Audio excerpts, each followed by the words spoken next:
தன்னோட அறைக்கு கையில பாலோட வந்து நின்ன வசுந்தராவை அதிர்ச்சியோட புரியாம பார்த்தான் ருத்ரன். ருத்ரனோட பார்வையை உணர்ந்த வசுந்தரா, இங்க பாருங்க ருத்ரன், இனி கொஞ்ச நாளைக்கு நான் உங்க அறையில தான் படுத்துக்க போறேன் என்று சொன்ன போது அவன் அவளை இவ என்ன லூசா அப்படிங்கிற மாதிரி பார்த்தான். என்ன விளையாடுறியா? எனக்கு இதெல்லாம் சுத்தமா பிடிக்கவே இல்லை. தயவு செஞ்சு என்னோட ரூம் விட்டு வெளில போ வசுந்தரா. உன்னோட ரூம்ல போய் படு என்றான் கடுப்போடு. ஆனாலும் வசுந்தரா உடனே கண்கள்ல நீரோடு ருத்ரனை பார்த்து, என்ன ருத்ரன் இப்படி பேசிட்டீங்க? நான் எல்லாமே உங்க நல்லதுக்கு தானே பண்றேன்.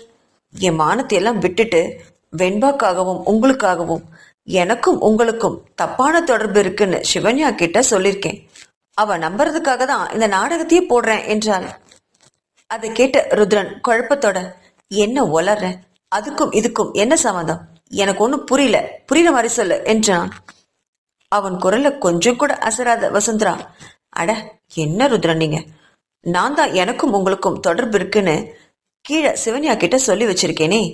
அவ கீழே டைனிங் ஹாலில் நின்றுட்டு நான் எந்த ரூம்ல போய் படுக்கிறேன்னு கவனிச்சு பார்த்துக்கிட்டே இருக்கா. அவ முன்னாடி நான் என்னோட ரூமுக்கு போய் கதவை சாத்தினேனா அப்புறம் நான் சொன்ன பொய்க்கு என்ன அர்த்தம்? அவ நம்புற வரைக்கும் நான் கொஞ்ச நாளைக்கு உங்க ரூம்லயே படுக்கிறேன் என்று அமைதியாக சொன்னாள். அதை கேட்டவன் வசுந்தரா கிட்ட எதுவும் பேசாம முகத்தை திருப்பிக்கிட்டான். சரி சரி, நான் சோஃபால படுத்துக்கிறேன், நீ போய் பெட்ல படுத்துக்கோ என்றான். ஆனா உடனே வசுந்தராவும், அதெல்லாம் வேண்டாம், எனக்கு சோஃபா தான் சரியா இருக்கும், எனக்கு அது போதும், நீங்க தான் ரொம்ப ஹைட்டா இருக்கீங்க, உங்க உயரத்துக்கு சோஃபாலாம் சரிப்பட்டு வராது அப்படின்னு சொல்லி கையில இருந்த பாலை ருத்ரனோட டேபிள்ல வச்சுட்டு அங்கிருந்த சோஃபாவுக்கு போய் ஒரு போர்வையும் தலகாணி எடுத்துக்கொண்டு போய் கண்களை இறுக மூடி படுத்துக்கிட்டா வசுந்தரா. வசுந்தரா படுத்ததை பார்த்த ருத்ரனுக்கு தன்னோட தலையிலேயே அடிச்சுக்கலாம் போல் இருந்தது. ஆனாலும் இப்ப வேற வழி இல்லைன்னு நினைச்சு அவனுடைய படுக்கைக்கு போய் விளக்கை அணைச்சிட்டு அசையாம படுத்தான். அந்த படுக்கையில படுத்த உடனே அவனுக்கு நேற்றைய நினைவு ரொம்ப வந்துச்சு. அந்த படுக்கை முழுவதும் சிவன்யாவோட வாசம்தான் இருந்தது. திரும்பி படுத்தவன் அந்த படுக்கையை தொட்டு பார்த்தான். ராட்சசி எவ்வளவு அழகா மென்மையா இருந்தா, இவ மட்டும் நல்லவளா இருந்திருந்தா என் வாழ்க்கை எப்படி இருந்திருக்கும்னு நினைச்சு பார்த்தான். தன்னையும் அறியாம 2 சொட்டு கண்ணீர் அந்த படுக்கையில விழுந்தது. இந்த கண்ணீருக்கு அவ தகுதியானவளே இல்லைன்னு நினைச்சு அவன் கண்களை அழுத தொடச்சுக்கிட்டான். மற்றொரு விஷயமும் அவனுடைய மனசை உறுத்துச்சு. வசுந்தரா ஒருவேளை இனி சிவன்யாவை தான் நெருங்கவே கூடாதுங்கிறதுக்காக இப்படி அவனோட அறையில தூங்குறாளோ அப்படின்னு கூட நினைச்சான். அடுத்த வினாடி, சரி அதுவும் நல்லதுதான், இனி சிவன்யாவை தேடி போகக்கூடாது, அது அவளுக்கு தான் மேல இருக்கிற பயத்தை போக்கிடும்னு நினைச்சவன் கண்களை இறுக மூடி தூங்க ஆரம்பிச்சான். சோஃபாவில் படுத்திருக்கிற வசுந்தராவுக்கும் இதே நினைவுதான். நேத்து நடந்தது மாதிரி இனி எப்பவுமே ருத்ரன் சிவன்யா கிட்ட அப்படி போகக்கூடாது, அதுக்காக தான் இந்த மாதிரி பண்றது, இதுதான் சரியான வழின்னு நினைச்சவன் அவன் அறையிலேயே நைட்டு இனிமே தூங்கினா அவன் இனி தன்னை கடந்துதான் வெளியில போக முடியும் அப்படின்னு நினைச்ச உடனே அவன் நிம்மதியா கண்களை மூடி தூங்க ஆரம்பிச்சான். விடியற் காலையில எப்பவும் போல ஜாகிங் கிளம்பினா ருத்ரன். அவன் அந்த நேரத்திலாம் வெளியே வருவான்னு நினைச்சபடி அவனுக்காக ஹாலுக்கு வெளியவே காத்துட்டு இருந்தா சிவன்யா. அறையை விட்டு வெளியே வந்தவனுக்கு சிவன்யா மார்பின் குறுக்கே கைகளை கட்டியபடி தன்னை நோக்கி நிற்பதை பார்த்ததும் ஆச்சரியத்துல கண்களையும் விரிச்சான். நேற்று நடந்த சம்பவத்தில் ஏற்பட்ட தடயங்கள் இன்னும் அவளுடைய உடம்புல சிவப்பு சிவப்பா தென்பட்டுச்சு. அதை பார்த்தவனுக்கு கொஞ்சம் குற்ற உணர்வா இருந்தாலும் அதை வெளிக்காட்டிக்காம அவளை கடந்து போக முயற்சி பண்ணான். ஒரு நிமிஷம் நில்லுங்க, நான் உங்ககிட்ட கொஞ்சம் பேசணும் என்றவளை என்னங்கிற மாதிரி திரும்பி பார்த்தான். தன் கணவனின் பார்வை தன்னை கூர்மையா ஆராயறத பார்த்து முகம் சிவந்தது சிவன்யாவுக்கு. மெதுவா தலை குனிஞ்சு நின்னான். அவளுடைய முக சிவப்பை கண்டவனுக்கு, எவ்வளவு அழகா முகம் சிவக்குது இவளுக்கு, இந்த காலத்துல இப்படியும் ஒரு பொண்ணா அப்படின்னு உள்ளுக்குள்ள ஆச்சரியமா இருந்தது அவனுக்கு. அவளுடைய மேனியை அங்குலம் அங்குலமாக ரசிச்சிட்டு இருந்தான். அந்த பழைய புடவையில கூட தேவதையா இருந்தா. அவளுடைய இடுப்பு, அவன் கடிச்ச தடயம் தெளிவா தெரிஞ்சது. அதை தொட்டு பார்க்கணும் போல அவன் கை பரபரன்னு இருந்தது. அவன் கையை இறுக்கமா கட்டிக்கிட்டு கண்களை இறுக மூடிக்கிட்டான். பிறகு கண்களை திறந்தவன், சொல்லு என்ன விஷயம் என்று கடுமையாக கேட்டான். திடீர்னு அவன் குரல்ல ஏற்பட்ட கடுமையை உணர்ந்து தவிச்சு போனான் சிவன்யா. அது அது அது வந்து உங்களுக்கும் வசந்தராவுக்கும் ஏதாவது தப்பான தப்பான தொடர்பு, அவளை நீங்க விரும்புறீங்களா என்று திக்கி திக்கி கேட்டவளை விழிகள் விரித்து ஆச்சரியத்தோட பார்த்தான் ருத்ரன். அட, இவளுக்கு பொறாமை வந்துருச்சோ அப்படின்னு நினைச்சவன் தைரியமா அவளை பார்த்து, ஆமா இருக்கு, அதுக்கு என்ன இப்போ என்று அசால்ட்டாக சொன்னான். அவனுடைய வார்த்தைகளை கேட்ட உடனே சிவன்யாவுக்கு நெஞ்சம் முழுவதும் வெறுப்பால நிரம்பி போயிடுச்சு. இந்த மாதிரி பண்றதுக்கு இவர் என்னை கொண்டு இருக்கலாம் என்று நினைச்சுவேன். ஏன் இப்படி என்னோட வாழ்க்கையை அழிச்சிங்க? இந்த மாதிரி செய்யறது தப்புன்னு உங்களுக்கு தோணவே இல்லையா? உங்களுக்கு வசந்தராவை தான் பிடிச்சிருந்தா அவளையே கல்யாணம் பண்ணிருக்கலாமே. வெண்பாவுக்கு சுயநிலை வந்தோடனே நீங்களும் உங்க குடும்பத்தோட சந்தோஷமா இருந்திருக்கலாமே. என்னையே என் குடும்பத்துல இருந்து இவ்வளவு தூரம் பிரிச்சு கூட்டிட்டு வந்து இப்படி தினம் தினம் சித்திரவதை பண்றீங்க. நான் உங்களுக்கு என்ன பாவம் பண்ணேன்னு கண்கள்ல கண்ணீர் கலந்த குரல்ல கேட்டா. அவளுடைய வார்த்தைகளை கேட்டதும் கோவத்தோட அவ பக்கத்துல வந்தான் ருத்ரன். அவளுடைய கையை பிடிச்சு இழுத்து தன்னோட மார்போடு அணைச்சான். ஏற்கனவே அவனால அவ உடம்புல ஏற்பட்ட காயங்கள் இன்னும் வலிச்சுக்கிட்டே இருந்தது. அதே இடத்துல அவ மீண்டும் தொடும்போது வலி தாங்க முடியாம அவ கண்கள்ல இருந்து கண்ணீர் திரண்டது. அதையெல்லாம் உணர்ந்தும் ருத்ரனுக்கு சிவன்யாவை விட மனசே இல்லை. அவனுடைய இடுப்புல அவன் கடிச்ச தடயத்துல மீண்டும் அதே இடத்துல இழுத்தி பிடிச்சான். ஐயோ விடுங்க, வலிக்குது ப்ளீஸ் என்று கதறியபடி அவனுடைய கைகளை தட்டி விட பார்த்தா. ஆனா அவனோ இறுக்கமா அதை பிடிச்சபடி அவ கதறுவத சில நொடிகள் வேடிக்கை பார்த்தான். பிறகு அவளுடைய கன்னத்தை பிடிச்சவன், இங்க பாருடி, நான் உன்னை கல்யாணம் பண்ணி கூட்டிட்டு வந்தது எதுக்குன்னு உனக்கே நல்லா தெரியும். என்னோட வெண்பாவை இப்படி ஆக்கி வச்சிருக்கியே, உன்னை நிம்மதியா சந்தோஷமா வாழ விடுவேன்னு நீ எதிர்பார்க்கறியா? என்னோட சந்தோஷத்தை விட உன் சந்தோஷத்தை அழிக்கிறதாண்டி என் வாழ்க்கையோட முதல் லட்சியமே. அதனாலதான் அப்படி பண்ணேன் என்று கடுமையாக சொல்லி அவளை உதறி தள்ளினான். அவன் தள்ளியதுல கீழே விட போனான். அவளை பிடிச்சு நிறுத்தினான் ருத்ரன். அவ தன்னை சமாளிச்சதும் அவளை விட்டு விலகி நடந்து போனான். தன் கணவன் தன்னை விட்டு விலகி போறத சகிக்க முடியாம கண்கள்ல வழிந்த முகத்தோட அவனைவே பார்த்துட்டு நின்றுட்டு இருந்தா சிவன்யா. ருத்ரன் அப்படி சிவன்யா கிட்ட கடுமையா பேசிட்டு போனவனுக்குள்ள ஏதோ ஒண்ணு உறுத்துச்சு. சிவன்யாவோட அந்த அப்பாவியான முகம், அவளுடைய கண்ணீர் அவன் மனசுல பல கேள்விகளை எழுப்புச்சு. தான் பண்றது சரியா தப்பா என்ற குழப்பத்தோட ஜாகிங் பண்ணிட்டு இருந்தான் ருத்ரன். மேலும் அவன் மனசுல வசுந்தரா தன்னோட அறையில வந்து படுத்தது ரொம்பவுமே அதிகப்படியான செயல்னு கூட நினைச்சான். அதே சமயம் ஒரு பெருமூச்சோட அது என்னோட மனசுக்குண்டான பாதுகாப்பு தான் என்று நினைச்சு தன்னைத்தானே சமாதானமும் பண்ணிக்கிட்டான். ஆனா அந்த நாள்ல சிவன்யா கிட்ட அவன் அப்படி நடந்து கண்டதுக்கு பிறகு அவளை அவனால மறக்கவே முடியல. வசுந்தரா மட்டும் நேத்து தான் பக்கத்துல படுக்கலைனா ஒருவேளை தன்னையும் அறியாம இரவில் சிவன்யாவை தேடி போயிருப்பேனோ அப்படின்னு கூட நினைச்சான். அந்த இரவோட நினைவு அவனுக்குள்ள 1000 மலர்களை ஒன்னா பூத்தது மாதிரி இருந்தது. அன்னைக்கு அவ எவ்வளவு மென்மையா இருந்தா என்ன நினைச்சபடி ஜாகிங் செஞ்சுட்டு இருந்தவன் அப்படியே ஒரு நொடி இருந்த இடத்துலயே நின்னுட்டான். சில அந்தரங்கமான தருணங்கள்ல நினைச்சப்போ அவளுடைய முகம் வெட்கத்துல சிவந்தது இப்பவும் நினைவுக்கு வந்துச்சு அவனுக்கு. அந்த நினைவுகள் அவனுடைய மனசை ஆட்டி படிச்சது. உடனே சிவன்யாவை பார்க்கணும் போல ஆசையும் தோன்றுச்சு. ஆழமா மூச்சு இழுத்து தன்னை நிலைப்படுத்திக்கிட்டு அதன் பிறகுதான் ஜாகிங்கே தொடர்ந்தான் ருத்ரன். ஜாகிங் முடிஞ்சு வீட்டுக்கு நுழைஞ்சவனுடைய பார்வை சிவன்யாவோட ஸ்டோர் ரூம் பக்கம் போச்சு. அங்கு அவளுடைய அறைக்கதவு திறந்திருக்க உள்ள அவ இல்லையோ என்று நினைச்சபடி அறைக்குள்ள போய் பார்த்தான். அந்த அறையை பார்த்து ரொம்ப அதிர்ச்சியாய் நின்னான் ருத்ரன். ஸ்டோர் ரூம் என்ன இவ்வளவு மோசமா இருக்கு? இந்த ரூம்லயா சிவன்யா தங்குறா என்று நினைச்சவன் சுற்றிலும் பார்வையை ஓட்டினான். அந்த அறையே 10க்கு 10 தான் இருந்தது என்றாலும் அது முழுவதும் கூட சிவன்யாவுக்கு கொடுக்கல. அதிகபட்சம் அந்த அறையில பழைய பொருட்கள் தான் போட்டு அடைச்சிருந்தாங்க. அவ படுக்கிறதுக்காக மட்டும் கொஞ்சமா இடம் அவளுக்காக ஒதுக்கப்பட்டிருந்துச்சு. பக்கத்துல ஒரு சின்ன பானை தண்ணீர் வைக்கப்பட்டிருந்தது. இதுலதான் தினமும் சிவன்யா தூங்குறாளா என்று நினைச்சவனுக்குள்ள நெஞ்சில ஒரு சின்ன வலி ஏற்பட்டது. என்னமோ உண்மை. உடனே சிவன்யாவை பார்க்கணும் போல தோணுச்சு. கிச்சனுக்கு போய் பார்த்தவன் அவ அங்க இல்லாதனால எங்க போயிருப்பான்னு நினைச்சு அவ ஸ்டோர் ரூம் பக்கமே வந்தான். அப்போ திடீர்னு ஒன்று தோண, ஒருவேளை குளிக்க போயிருப்பாலோ ஒன்று நினைச்சவன் ஸ்டோர் ரூம்ல இருந்து 2 அறை தள்ளி வந்தான். அது விருந்தினர்கள் தங்குற அறை. அந்த அறை கதவு திறந்திருக்க உள்ள போய் பார்த்தான். அங்க உறவினர்கள் தங்க ஒரு பெரிய படுக்கை சோஃபா செட் போடப்பட்டிருந்தது. அதுக்கு மேல ஒரு கட்டப்பை. அந்த பழைய புடவைகளை பார்த்தவன், ஓ, இது சிவன்யா கட்டுற புடவை மாதிரி இருக்கே என்று நினைச்சு அதை எடுத்து பார்த்தவன் அதற்கும் வருந்தினான்.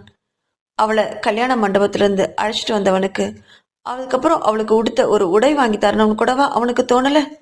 தினமும் இவ இந்த பழைய புடவையா அணிஞ்சிட்டு நிக்கிறா என்று ஒரு வினாடி கண்களை இறுக மூடி யோசித்தான். ஆமா, அவ தினமும் பழைய புடவை தான் கட்டினதா அவனுக்கு நினைவு. ஆனாலும் அதில் கூட ரதியக அல்லவா ஜொலிச்சா என்று நினைச்சவனுக்கு பாத்ரூம்ல யாரோ குளிக்கிற சத்தம் கேட்டுச்சு. அது சிவன்யாதான்னு தெரிஞ்சுக்கிட்டான். சோஃபாவில் இருந்த பழைய துணிகளை எடுத்துட்டு அறையை விட்டு வெளியே போனான் ருத்ரன். கொஞ்ச நேரத்திலேயே பாத்ரூம்ல இருந்து குளிச்சுட்டு வெளியில வந்து ஒரு டவலை சுத்திக்கிட்டு நின்னவ சோஃபாவில் தன்னோட புடவைகள் இல்லாததை பார்த்து அதிர்ந்து போனான். ஐயோ, இது என்ன? இந்த புடவையெல்லாம் எங்கே போச்சு? இப்போ என்ன பண்றது? ஒருவேளை வசுந்தரா எல்லாத்தையும் எடுத்துட்டு போயிட்டாலோ? இப்போ புடவை கட்டாம எப்படி வெளியே போறது என்று கைகளை பிசைஞ்சபடி அங்கே நின்னான். கொஞ்ச நேரத்துல யாரோ கதவு திறக்கிற சத்தம் கேட்க வசுந்தராவாதான் இருக்குமோ என்று நினைச்சு பார்த்து ஒரு வினாடி அதிர்ந்து போனான். எதிரில் ருத்ரன் தான் நின்றுட்டு இருந்தான். ருத்ரனும் அவளுடைய கோலத்தை கண்டு மயங்கி போய் ஒரு வினாடி நின்னான். நேற்று அவன் செஞ்ச செயல்கள் அவ உடம்புல அங்கங்க கன்றி சிவந்து போய் கிடந்தது.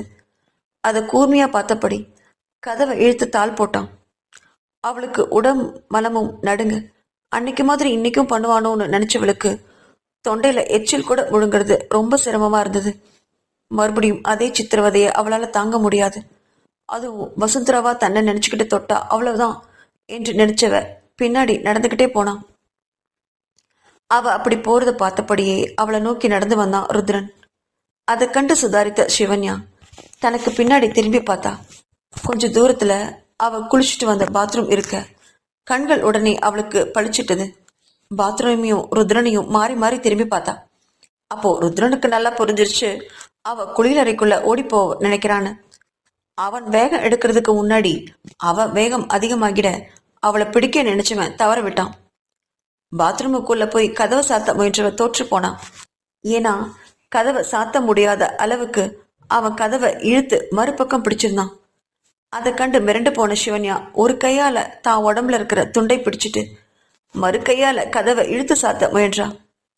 இரண்டு கையால சாத்த முயற்சி பண்ணாலே முடியாத போது ஒரு கையால எப்படி முடியும்னு நினைச்ச மறு வினாடியே ருத்ரன் கிட்ட தோற்றும் போனான். படார்னு கதவை திறந்தவன் அவ கையை பிடிச்சு வெளியே இழுத்து போட்டு அவளை தோக்குல தூக்கி போட்டு வந்து அங்க இருக்கிற படுக்கையில தொப்புன்னு போட்டான். சிவன்யாவுக்கு அவன் நடந்து கண்ட செயல் சுத்தமா பிடிக்கவே இல்லை. கோவம் தலைக்கேற, என்ன இதெல்லாம்? அன்னைக்குதான் குடிபோதையில இருந்தீங்க, இன்னைக்கு தெளிஞ்சுதானே இருக்கீங்க.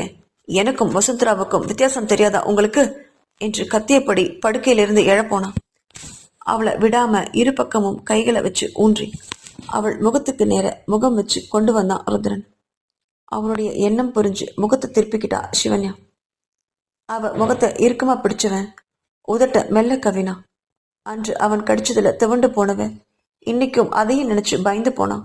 ஆனா அன்னைக்கு அதுக்கு மாறா இன்னைக்கு அவன் கொடுத்த முத்தம் ரொம்ப மென்மையான முத்தத்துல மயங்கி நின்னா சிவன்யா. இன்னைக்கு எவ்வளவு மென்மையா நடந்துக்கிறான் என்று நினைச்சவன் அப்படி மிருகத்தனமா நடந்து கொண்டவனா இவன் என்று ஆச்சரியமாக நினைச்சவன் அவனுடைய கைகள்ல தன்னை இழக்கவே ஆரம்பிச்சிருந்தா. அவனுடைய மென்மையான அவளை முத்தமிட்டவன் கண்ணம் கழுத்துன்னு இறங்கி போக திணறி போனான். ஐயோ, பட்ட பகல்ல இதெல்லாம் என்ன என்று நினைச்சவ அவனை தள்ளிவிட முயற்சி பண்ணான். ஆனா அது முடியல. அவன் மேலும் மேலும் அவ பக்கத்துல வந்து படுக்க அவ மேலேயே வந்து படுறான். அப்பதான் ஜாகிங் பண்ணிட்டு வந்திருந்தான் ருத்ரன். அதனால அவன் உடல்ல வந்த வியர்வையும் அவ குளிச்சுட்டு வந்த சோப்பு வாசனையும் கலந்து ரெண்டு பேரையும் அங்க வேறொரு சொர்க்கத்துக்கே கொண்டு போச்சு. அவள் அணிந்திருந்த டவலை மென்மையா உருவி விட்டான் ருத்ரன். அவ உடலை முழுதா பார்த்தவனுக்கு தன்னை கட்டுப்படுத்திக்கவே முடியல. அவளுடைய மென்மையை அனுபவிக்க தூண்டியது அவனது ஆண்மை. ருத்ரனோட முரட்டுத்தனத்தை அன்னைக்கு பார்த்தவ இன்னைக்கு அவனுடைய மென்மையை கண்டு திகைச்சு போனான். ருத்ரனின் உதடுகள் அவளுடைய கண்ணம் கழுத்து மார்புன்னு மென்மையா இறங்குச்சு. அவள் காதுல சிவன்யா சிவன்யான்னு மெதுவா அழைச்சான். அந்த குரல்ல முகமெல்லாம் ரத்தமா சிவந்தது சிவன்யாவுக்கு. அதை கண்டவன் அவள் தலையில இருந்த ஈரத்துண்டை விலக்கி விட்டு அவள் கூந்தலுக்குள் தன் முகத்தை நுழைச்சான். அந்த வினாடியில் அவளுக்கு மூச்சே முட்டுறது மாதிரி ஒரு உணர்வு. அன்று அவன் காயப்படுத்திய இடங்கள் எல்லாம் தன்னோட ஈரமான உதடுகளை வச்சு மென்மையா முத்தமிட்டான். அந்த உணர்வுல தன்னையே எழுந்துட்டு இருந்தா சிவன்யா. அப்போ திடீர்னு வெளியில, சிவன்யா, ஏய் சிவன்யா, என்னடி பண்ற? எத்தனை தடவை சொல்லியிருக்கேன் இந்த கதவை தாழ் போடாதன்னு. என்னதாண்டி பண்ற? வெளியில வா என்று வசுந்தராவின் குரல் கேட்க இருவரும் இருந்த இடத்திலேயே அப்படியே உறைஞ்சு போனாங்க. பிறகு மெதுவா சிவன்யா விட்டு திரும்பி பார்த்தவனுடைய முகம் கடுமையா இருந்தது. அந்த கடுமையான பார்வையை புரிஞ்சுக்கிட்ட சிவன்யாவுக்கு தான் எவ்வளவு பெரிய தப்பு பண்ணிருக்கோன்னு புரிஞ்சுது. வசுந்தராவை காதலிக்கிறவன் தன்னையும் அவன் தவறாக பயன்படுத்திக்கிற நினைக்கிறான்னு நினைச்ச சிவன்யா அவனை முடிஞ்ச அளவுக்கு தான் மேல இருந்து விலக்கி விட்டா. ருத்ரனுக்கும் இப்போ அவளை விலக வேண்டிய கட்டாயம் இருந்ததுனால வேற வழி இல்லாம அவளை விட்டு விலகினான். அப்படி விலகும்போது அந்த ஒரு வினாடி அவளுடைய பிறந்த மேனியை பார்த்தவன் சில மாதிரி நின்னான். உடனே பெட்ல இருக்கிற போர்வை எடுத்து தான் மேல பொத்திக்கிட்டா சிவன்யா. மீண்டும் கதவு தட்டப்பட ஓசை கேட்க ஒரு நெடிய பெருமூச்சை விட்டவன் அவன் கொண்டு வந்த தன்னோட தங்கையிலிருந்து சில உடைகளை எடுத்து அவ படுக்கையில போட்டான். இதெல்லாம் வெண்பாவோட புது ட்ரெஸ், அவளுக்காக நான் வாங்கினது. இப்பதான் அவ போடுறதே இல்லையே, நீ போட்டுக்கோ என்றவன் அறையை விட்டு வெளியே போக நகர்ந்தான். இனி இந்த வசுந்தராவை என்ன சொல்லி சமாளிக்கிறதுன்னு யோசனையிலேயே போனவன் வெளியில மறுபடியும் வசுந்தராவோட குரல் கேட்க அப்படியே நின்னான். ஏய் சிவன்யா, சீக்கிரம் வாடி, ருத்ரன் ஜாக்கிங் போயிருக்காரு. அவர் வர்றதுக்குள்ள காலையில் டிஃபன் செய்யணும். இன்னும் உள்ள என்னடி பண்ற என்று குரலில் யோசித்தவன் சிவன்யாவை திரும்பி பார்த்தான். இங்க பாரு, வெளியில நிக்கிற வசுந்தராவுக்கு நான் உள்ள வந்தது தெரியாத போல இருக்கு. அது அப்படியே இருக்கட்டும், நான் பாத்ரூம்ல இருக்கேன். நீ ஒரு ட்ரெஸ்ஸை போட்டுட்டு சீக்கிரம் வெளியில போ. அப்படி போகும்போது கதவை லாக் போடாத, என்ன புரிஞ்சுதா என்று கடுமையான குரல்ல சொன்னான். அப்புறம் இந்த ட்ரெஸ்ஸை பத்தி கேட்டா, இந்த பையில இந்த ட்ரெஸ் எல்லாம் கிழிஞ்சிருச்சு, அதனால விருந்தாளி அறையில ஒரு கபோர்ட்ல இருந்து இந்த ட்ரெஸ் கிடைச்சது, எடுத்து போட்டேன்னு சொல்லு. நான் இங்க வந்ததா இதை கொடுத்ததா சொல்லாத என்றான். ஏன் ஏன் சொல்லக்கூடாது? வசுந்தராவுக்கு நீங்க இங்க வந்தது தெரியட்டுமே, அதனால என்ன ஆயிடும்? நான் உங்களுக்கு பொண்டாட்டியா இல்ல அவ உங்களுக்கு பொண்டாட்டியா? ஏன் அவளுக்கு பயப்படுறீங்க என்று உள்மனம் கேட்க, ஆனா வெளியில அவ அதை கேட்கவே இல்லை. ஏதோ ஒண்ணு அவளை தடுத்துச்சு. உதட்ட அழுந்த கடிச்சுக்கிட்டு பல்ல கடிச்சுக்கிட்டு தலையை மட்டும் மெல்ல மாட்டினான். அவளுடைய முக சிவப்பையும் வெண்பற்களால் அவள் சிவந்த அதரங்களை அவள் கடிச்சபடி உட்காண்டிருந்த அந்த கோலத்தையும் பார்த்து மறுபடியும் அவகிட்டயே செல்ல வேண்டும் அப்படின்னு தோண அந்த மனசு மிகவும் கட்டுப்படுத்திக்கிட்டான் ருத்ரன். பாத்ரூம் அறைக்குள்ள போய் கதவை சாத்தினான். படுக்கையில உட்கார்ந்துட்டு இருந்த சிவன்யா ருத்ரன் கொண்டு வந்திருந்த ஒரு சுடிதாரை அணிஞ்சுக்கிட்டு கதவை திறக்க போனான். அப்ப வெளியிலிருந்து மறுபடியும் வசுந்தராவோட குரல், ஏய் சீக்கிரமா வெளியில வந்து தொலைடி, கிச்சன் வேலையை பாரு. நான் மேலே போய் வெண்பாவோட அறையில கொஞ்ச நேரம் இருந்துட்டு எப்பவும் போல அவகிட்ட பேசிட்டு வரேன். நான் வர்றதுக்கு 1 மணி நேரமாவது ஆகும். அதுக்குள்ள எல்லா வேலையும் முடிச்சிடும்.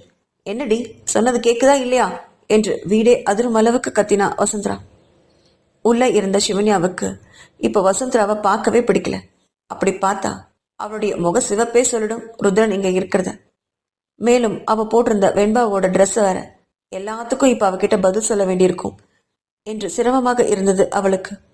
மேலும் திரும்பி பாத்ரூமையும் பார்த்தா.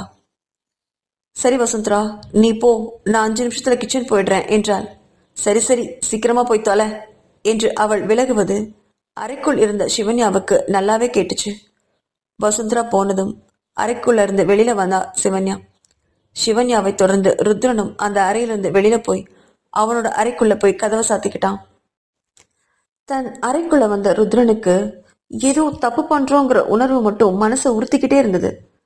சிவன்யா தவறானவளா இருந்திருந்தா அவள் நோக்கி தன்னோட மனம் போயிருக்காதேன்னு யோசிச்சான். 2 வருஷமா தன்னோட தங்கையும் அவனையும் கவனிச்சு வர்ற வசுந்தரா கிட்ட அவன் மனம் போனதே இல்லை. ஆனா ஒருபோதும் தன்னோட தங்கைய பார்க்க வராத சிவன்யா கிட்ட ஏன் இவ்வளவு ஈர்ப்பு ஏற்படுதுன்னு அவன் குழம்பி போனான். இதுக்கெல்லாம் ஒரே தீர்வு வெண்பா கண்ணு விழிக்கிறது மட்டும்தான்னு உறுதியா நினைச்சவனுக்கு அடுத்த நொடியே வெண்பாவோட அறைக்கு போகணுன்ற ஒரு உணர்வு வந்தது. உடனே குளிச்சுட்டு உடைய மாத்திக்கிட்டு அங்க வெண்பாவோட அறைக்குள்ள நுழைஞ்சான். அப்போ அங்கிருந்த வசுந்தரா வெளியில வந்துட்டு இருந்தா.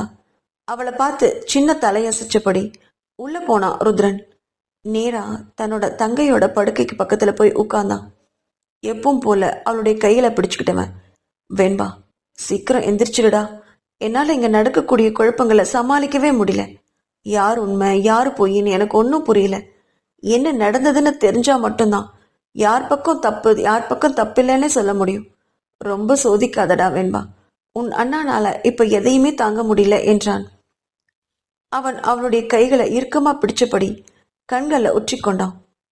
அவனது கண்கள்ல வழிஞ்ச கண்ணீர் வெண்பாவோட கைகளையும் அவளுடைய மனசையும் தொட்டது போல இருந்தது. அந்த நொடியே வெண்பாவோட விரல்கள் மெல்ல அசைஞ்சது. அதை உணர்ந்த ருத்ரன் திகைச்சு போனான். இது உண்மையா இல்ல நான் தப்பா ஏதாவது பார்த்தேனா என்று மனசுல மறுபடியும் கேட்டுக்கிட்டான். மீண்டும் அவளுடைய கைகளை தன்னோட உள்ளங்கையில வச்சு பார்த்தான். பின் அவளுடைய கன்னத்தை மெதுவா தட்டி வெண்பா வெண்பா என்று அழைச்சான். அந்த நேரத்துல அவளுடைய மோதிர விரல் கொஞ்சம் அசைஞ்சது. அதை பார்த்த ருத்ரனுக்கு நம்பவே முடியல. ஆனா அசைவு சில நொடிகள்லயே நின்னும் போச்சு. அவசரமா உடனே மருத்துவர் ஜானகிராமனுக்கு அழைச்சான். அவனுடைய அழைப்பை எதிர்பார்த்தது போல ஜானகிராமன் உடனே போன் எடுத்தாரு. ஹலோ ருத்ரன், நானே உங்களை அழைக்க நினைச்சேன். இன்னைக்கு நான் சொன்ன டாக்டர் வீட்டுக்கு வரேன்னு ஒத்துக்கிட்டாரு. இன்னும் அரை மணி நேரத்தில் நாங்க வந்துருவோம், தயாரா இருங்க என்றார். அந்த வார்த்தைகள் ருத்ரனுக்கு பெரும் நிம்மதியை கொடுத்துச்சு, புது நம்பிக்கையும் கொடுத்தது. இந்த புது டாக்டர் வந்தா ஏதாவது முன்னேற்றம் இருக்குமோ என்று நம்பிக்கையோட நினைச்சான். அவசரமா கீழே வந்து அந்த செய்தியை வசுந்தரா கிட்ட சொன்னான். அதை கேட்ட வசுந்தராவுக்கு மனசுல பல யோசனைகள் வந்துச்சு. வரப்போகும் மருத்துவர் என்னெல்லாம் சொல்ல போறாரோ, என்ன தீர்வை கொடுக்க போறாரோன்னு குழம்பி போனான். அவங்களுடைய 2 பேரோட ஆவலுக்கும் ரொம்ப நேரம் காத்திருக்காம சீக்கிரமா வந்தாங்க 2 பேரும். இதை தெரியாத சிவன்யா சமையலறையில தன்னோட வேலையை மும்முரமா பார்த்துட்டு இருந்தா. சிறிது நேரத்திலேயே ஜானகிராமன் அந்த புதிய மருத்துவரை அழைச்சிட்டு வந்தாரு. வெண்பா படுத்திருந்த அறைக்குள்ள நுழைஞ்சதும் அவர் அமைதியா சுத்தியும் பார்த்தாரு அந்த அறைய. அப்புறம் அவளுடைய உடல்நிலையை சரிபார்த்து பரிசோதனை பண்ணதுக்கு அப்புறம் சில நிமிடங்கள் சிந்திச்சாரு. ருத்ரனும் வசுந்தராவும் எதிர்பார்ப்போட அவரை நோக்கி பார்த்துட்டு இருந்தாங்க. மருத்துவர் மெதுவா தலை தூக்கி, உங்க தங்கச்சியோட நிலை ரொம்ப மோசமா இல்லை, ஆனா அவளுடைய மூளை இன்னும் வெளிப்புற சத்தங்களை பதிவு செய்யல, அதனாலதான் இன்னும் விழிப்படையில என்றார். அதை கேட்ட ருத்ரன் குழப்பத்தோட, அதாவது அவ எப்போ விழிப்பா டாக்டர் என்றார். மருத்துவர் லைட்டா சிரிச்சபடி, அதை துல்லியமா என்னால சொல்ல முடியாது, ஆனா ஒரு நல்ல விஷயம், அவளுடைய மூளை நினைவு துறைகள் செயல்ல இருக்கு. அதாவது அவள் அறிவின்றி நினைவுகளை உணர்கிறாள். அது மிகவும் முக்கியமான அறிகுறி. அவ சீக்கிரமாவே கண்ணு விழிக்கலாம் என்றார். அந்த வார்த்தைகள் ருத்ரனோட மனசுல ஒரு பெரிய வெளிச்சம் பரவ செய்தது. அவன் வெண்பாவின் முகத்தை பார்த்தான். அவளுடைய முகத்துல நிம்மதியும் மென்மையும் தோணுது பாரு ஒரு உணர்வு. ருத்ரன் மெதுவா கேட்டான், டாக்டர் நாம ஏதாவது செய்யணுமா? அவளுக்கு ஏதாவது நினைவூட்டுற விஷயம், குரல், இசை அந்த மாதிரி ஏதாவது? மருத்துவரோட தலை அசைஞ்சது. ஆமா, அவளுக்கு உணர்ச்சிகரமான நினைவுகளை தூண்டும் குரல் வேணும். குறிப்பா அன்பானவர்களின் குரல் மிகவும் உதவும். அவளுக்கு தேவையான நெருக்கமானவர்களை அவளோட பேச வைங்க. பழைய பாடல்கள், நினைவுகள், அவ மனம் அதற்கு பதிலளிக்கிற வாய்ப்பு அதிகம் உள்ளது என்றார். அவர் பரிசோதனை முடிச்சு மருந்துகள் குறிச்ச சில ஆலோசனைகளை கொடுத்துட்டு வெளியில போனாரு. அவனைவே பார்த்துக்கிட்டு இருந்த கதவு வரை போன ஜானகிராமன் திரும்பி வந்து, ருத்ரன் இப்போ உங்க கையில தான் எல்லாம் இருக்கு. நீங்க வெண்பாவோட பக்கத்துல அதிக நேரம் செலவழிங்க. உங்க குரலை அவ அதிகமா கேட்டா அவ மனசு பதில் கொடுக்கும் என்றார். அந்த வார்த்தைகள் ருத்ரனுக்கு பெரும் ஆற்றலை கொடுத்துச்சு. அவள் விழித்தலும் நம்பிக்கை மனசுல வேறுன்றுச்சு. அவ பக்கத்துல உட்கார்ந்து அவ கைகளை இறுக்கமா பிடிச்சபடி, வேண்பா டாக்டர் சொல்றாரு நீ சீக்கிரமா கண்ணை திறப்பேன்னு, இன்னும் கொஞ்சம் தைரியம் வேணும்டா, நான் உன் கூட தானடா இருக்கேன், தைரியமா இரு என்று அவள் தலைமுடியை மெதுவா கோதிவிட்டான். அந்த தொடுதலோடு அவனுடைய கண்ணீரும் வழிந்தது. அவன் குரல் அவ செவியில நுழைஞ்சது போல இருந்தது. அந்த சமயத்துல கதவுக்கு பக்கத்துல நின்றுட்டு இருந்த வசுந்தரா அமைதியா அவனை பார்த்தா. அவ மனசுல ஒருவித பதட்டம் வந்துச்சு. இவங்களுடைய பாசம்தான் வெண்பாவை மறுபடியும் உயிர்ப்பிக்க வைக்குமோ அப்படின்னு கூட நினைச்சா. மருத்துவர் வெளியில போனதும் ருத்ரனோட அறைக்குள்ள வந்தா வசுந்தரா. ருத்ரன், நான் சொல்றேன்னு தப்பா எடுத்துக்காதீங்க. வெண்பா பக்கத்துல நம்ம 2 பேரையும் தவிர வேற யாரையும் விடுறது நல்லதில்லைன்னு தோணுது. இப்பவே அவளுக்கு கை விரல் எல்லாம் அசைக்க முடிஞ்சது இல்லையா? இன்னும் நானும் நீங்களும் சேர்ந்து முயற்சி பண்ணா கண்டிப்பா வெண்பாவை பழைய நிலைமைக்கு ஒரு வருஷத்திலே கொண்டு வர முடியும் அப்படின்னு நிதானமா சொன்னான். அதை கேட்ட ருத்ரனுக்கு எரிச்சல் வந்தது. இங்க பாரு வசுந்தரா, என்னோட தங்கச்சி சீக்கிரமா சுயநினைவுக்கு வரணுங்கிறதான் என்னோட மிகப்பெரிய லட்சியமே. எவ்வளவு சீக்கிரம் முடியுமோ அவ்வளவு சீக்கிரம் அது நடக்கணும். அதுதான் எனக்கு முக்கியம். அதுக்காக யார் காலில் போய் நான் விழ வேண்டி வந்தாலும் நான் விழ தயாரா இருப்பேன். வெண்பாவுக்கு வேற யாராவது நண்பர்கள் இருந்தா முடிஞ்சா சொல்லு, நான் அவங்க கிட்டயும் பேசுறேன் என்றான் கடுமையான குரல்ல. அந்த குரலை இதுவரை கேட்காத வசுந்தரா கொஞ்சம் அதிர்ந்து போய் நின்னா. பிறகு தன்னை சமாளிச்சுக்கிட்டு, சரி சரி ருத்ரன், நான் வெண்பாவுக்காக தான் சொன்னேன், அவ்வளவுதான், வேற ஒன்றும் இல்லை. வெண்பாவுக்கு நல்லதுன்னு நினைச்சேன் என்று மெதுவா சொன்னபடி அந்த அறையை விட்டு வெளியே போனான். அவ போறதையே பார்த்துக்கிட்டு இருந்தான் ருத்ரன். இனிமே இவளை நம்பி பிரயோஜனமே இல்லைன்னு மனசுக்குள்ள நினைச்சான். வெண்பாவுக்கு தெரிஞ்சவங்க வேற யாராவது இருக்க முடியுமான்னு சிந்திச்ச மறு வினாடியே அவனுக்கு திடீர்னு ஒன்று உரைச்சது. வினித். அவனுக்கு திடீர்னு வினித் பற்றிய நினைவு வந்தது. உடனே தன்னோட அலைபேசி எடுத்து ரிசப்ஷன்ல இருந்த நிஷாவை கூப்பிட்டான். சொல்லுங்க சார் என்று மறுபக்கம் நிஷாவோட குரல். நிஷா, எப்போதாவது வினித் அவருடைய போன் நம்பர் ஏதாவது நம்ம கிட்ட கொடுத்துட்டு போயிருக்காரா என்று கேட்டான் ருத்ரன். திடீர்னு அந்த கேள்வி கேட்ட நிஷா திடுக்கிட்டா. இது என்ன திடீர்னு இப்படி கேட்கிறாரே என்று மனசுல நினைச்சவ மௌனமாவே நின்னான். நான் கேட்டா பதில் சொல்லு நிஷா, கொடுத்தாரா இல்லைன்னா இல்லைன்னு சொல்லு என்றான் கடுமையாக. அவனுடைய குரலை கேட்டு நிஷா பயந்தபடி, ஆமா ஆமா சார், அது வந்த புதுசுல கொடுத்தாரு. ஆனா நான் எங்க வச்சேன்னு எனக்கு எனக்கு நினைவில்லை சார். ஒரு 5 நிமிஷம் டைம் கொடுக்குறீங்களா? தேடிட்டு உடனே உங்களுக்கு ஃபோன் பண்றேன் என்றால் அவசரமாக. முட்டாள், ஒருத்தர் ஃபோன் நம்பர் கொடுத்தா அதை பத்திரமா வச்சுக்க மாட்டியா என்று திட்டியவனாக போனை வச்சான். அறையில குறுக்கும் நெடுக்குமா டென்ஷனா நடக்க தொடங்கினான். சில நிமிஷத்துல நிஷா கிட்ட இருந்து அழைப்பு வந்தது. சார், ஃபோன் நம்பர் கிடைச்சிச்சு, உங்க வாட்ஸ்அப்புக்கு அனுப்பியிருக்கேன் என்றார். சரி, நான் பாத்துக்கிறேன் என்று சொன்னவனாக ருத்ரன் போனை வச்சான். அந்த நம்பரை திறந்த பார்த்தவனுக்கு நிம்மதியா இருந்தது. உடனே அவனை கூப்பிட்டான். மறுபக்கம் வினித் போனை எடுத்தான். Hello hello Vineeth, I am Rudran, உங்ககிட்ட கொஞ்சம் பேசணும். காலையில் ஒரு 11 மணி அளவில் என்னோட ஆஃபீஸ்க்குள்ள வந்து என்னை பாருங்க என்றவனாக அவனுடைய சம்மதத்தை எதிர்பார்க்காமலே போனை வச்சான். அவனுக்கு தெரியும் வினித் நிச்சயமா வருவான்னு. அந்த எண்ணத்தோடையே போனை வச்சுட்டு நேரா சமையல் கட்டுக்கு போனான். அங்க சிவன்யா ஏதோ வேலை பண்ணிட்டு இருந்தா. சிவன்யா என்று கடுமையாக அழைச்சான். அவன் திரும்பியவுடன் ருத்ரன் அவளுடைய கைகளை சட்டுன்னு பிடிச்சிட்டு தரதரன்னு இழுத்துட்டு வெளியில போனான். வெளியில ஹால்ல டிவி பார்த்துட்டு இருந்த வசுந்தரா அதை பார்த்து அதிர்ச்சி அடைஞ்சா.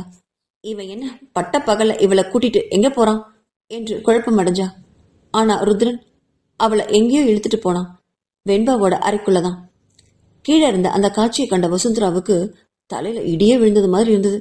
வேகமா படிக்கட்டுகளை ஏறி ருத்ரன் என்ன பண்றான்னு பாக்குறதுக்காக ஓடி போனான்.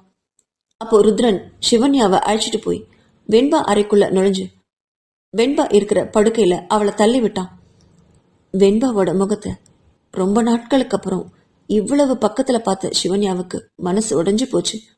அவளுடைய கண்கள்ல கண்ணீர் வழிந்தது. அவ வெண்பாவோட கைகளை இறுக்கமா பிடிச்சுக்கிட்டா. வெண்பான்னு அழுதா. அந்த கண்ணீர் துளிகள் வெண்பாவோட கைகள்ல விழுந்தது. அந்த காட்சியை பார்த்த ருத்ரனுக்கு தாங்க முடியல. மறுபக்கம் திரும்பி நின்னான். சிவன்யா என்று கடுமையாக கூப்பிட்டான். இனிமே கிச்சன் வேலையோ வீட்டு வேலையோ நீ எதுவும் செய்யக்கூடாது. அதை நான் வேற ஆட்களை வச்சு பாத்துக்கிறேன். இனிமே நீ இந்த ரூம்ல இருந்து வெளியில போகவே கூடாது. வெண்பா கூட தான் இருக்கணும். உன் அறைய இதே அறைக்கு பக்கத்துல மாத்த சொல்றேன். உனக்கு தேவையான எல்லா வசதிகளும் கிடைக்கும். எனக்கு 1 மாசத்துக்குள்ள என் தங்கச்சி வெண்பா நல்லபடியா கண்ணை திறக்கணும். நீ செஞ்ச பாவத்துக்கு குறைஞ்சபட்சம் இதையாவது பண்ணி உனக்கு நீயே ஒரு பிராட்சித்தம் தேடிக்கோ. எனக்கும் அதான் வேணும் என்றவனாக திரும்பி அந்த அறையிலிருந்து வெளியில போனான். அவன் அப்படி போறதையே பார்த்து வசுந்தரா அதிர்ச்சி அடைஞ்சா. அவன் பின்னாடி ஓடி வந்தா. மூச்சு வாங்கிக்கிட்டே கேட்டா, ருத்ரன், இது என்ன பைத்தியக்காரத்தனம்? இப்படியா சிவன்யாவை வெண்பாவோட அறைக்குள்ள விடுறது? நம்ம பேசுற மாதிரி காலையில ஒரு தடவை சாயங்காலம் ஒரு தடவை அவ பேசினா பத்தாதா என்று கோபத்தோட கேட்டா. அந்த கேள்வி கேட்டு ருத்ரன் திடீர்னு நின்னு சட்டுன்னு திரும்பி ஏய் என்று முறைச்சான். அந்த ஒரே அழைப்புல வசுந்தரா உறைஞ்சு போனா. இங்க பாரு வசுந்தரா என்ற ருத்ரனின் கடுமையான குரல்ல, என் தங்கச்சி விஷயத்துல நான் என்ன பண்ணணும் என்ன பண்ணக்கூடாதுன்னு நீ சொல்லக்கூடாது. 2 வருஷமா நீ என் கூட இருக்க. அந்த ஒரே ஒரு உதவிக்காக தான் நீ சொல்றதையெல்லாம் நான் கேட்டுட்டு இருக்கேன். ஆனா வெண்பாவோட விரல் அசைஞ்ச நாள் முதல் அவ சீக்கிரமா சரியாயிடணும்னு எனக்கு நம்பிக்கை வந்திருக்கு. இனிமே நீ அந்த அறைக்குள்ள கொஞ்ச நாளைக்கு ஏன் அனுமதி இல்லாம போகவே கூடாது. வெண்பாவை பார்க்கணும்னா நான் அறைக்குள்ள போகும்போது நீயும் என் கூட வா. அது போதும். இனி சிவன்யா தான் வெண்பாவுக்கு முழு பொறுப்பு. நர்ஸ் எப்பவும் போல வரட்டும் போகட்டும். அவங்களுக்கும் சிவன்யாவை தடுக்கவே கூடாது. எனக்கு சிவன்யா மேல இப்ப நம்பிக்கை இருக்கு என்றவனாக அவசரமா தன்னோட அலுவலகத்திற்கு கிளம்பினான். அவன் போகும் திசையே வெறிச்சு பார்த்து நின்றிருந்தா வசுந்தரா. இவனுக்கு என்னாச்சு? இதெல்லாம் நடந்தா நம்ம கதி என்னாகும் என்று மனசுல தன்னைத்தானே கேட்டுக்கிட்டா வசுந்தரா. அவளுடைய கண்கள்ல குழப்பமும் அதிர்ச்சியும் ரொம்பவுமே கலந்திருந்தது.